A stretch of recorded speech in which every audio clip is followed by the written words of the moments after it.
কাহিলীপাৰাত আৰক্ষীৰ দীক্ষান্ত সমাৰোহ আৰক্ষীৰ মূল মন্ত্ৰক গুৰুত্ব দিবলৈ আহ্বান ডিজিপি জিপি সিঙৰ বৰষুণৰ মাজতে আৰম্ভ হ'ল আৰক্ষীৰ দীক্ষান্ত সমাৰোহ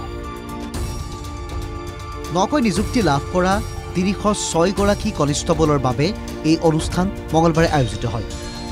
কিনকিনীয়া বৰষুণৰ মাজতে কাহিলীপাৰাৰ চতুৰ্থ অসম আৰক্ষী ছাউনীত এই বিশেষ অনুষ্ঠান আয়োজন কৰা হয় দীক্ষান্ত সমাৰোহৰ বাবে কেইবাটাও অনুষ্ঠান অনুষ্ঠিত কৰাৰ কথা আছিল অসম আৰক্ষীত এবি আৰু ইউবি পদৰ নিযুক্তি লাভ কৰা জোৱানসকলৰ বাবে আছিল এই বিশেষ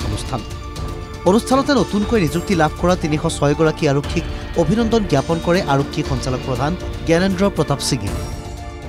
মই আশা কৰিছোঁ যেনেকৈ আজি কষ্ট কৰি তেওঁলোকে পাছ আউট হৈছে ঠিক তেনেকৈ কষ্ট কৰি তেওঁলোকে অনাগত দিনত অসমৰ ৰাইজৰ সেৱা কৰি থাকিব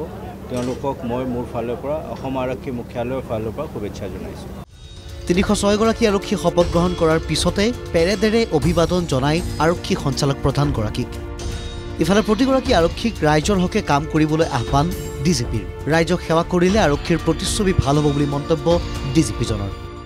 আপোনালোকৰ জীৱনৰ মূল মন্ত্ৰ হ'ব লাগে যে আপোনালোকে কেনেকৈ অসমৰ ৰাইজৰ সেৱা কৰিব পাৰে কিন্তু কেতিয়াবা কি হয় যে কিছুমানৰ মনত হাকিৰ এটা বেছি গৰ্ব আহি যায় সেইকাৰণে ৰাইজৰ লগত ব্যৱহাৰটো বেয়া হয় সেইটো কেতিয়াও হ'ব নিদিব অনুষ্ঠানৰ বৰষুণৰ বাবে আয়োজিত হয় কেৱল পেৰেড আৰু শপত গ্ৰহণ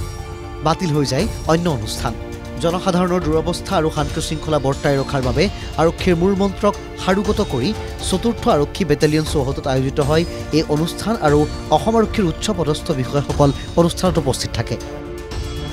৩০৬ গৰাকী আৰক্ষী অন্তৰ্ভুক্তি হোৱাৰ ফলত অসম আৰক্ষীত শক্তিৰ বৃদ্ধি হ'ব বুলি আশা কৰা হয়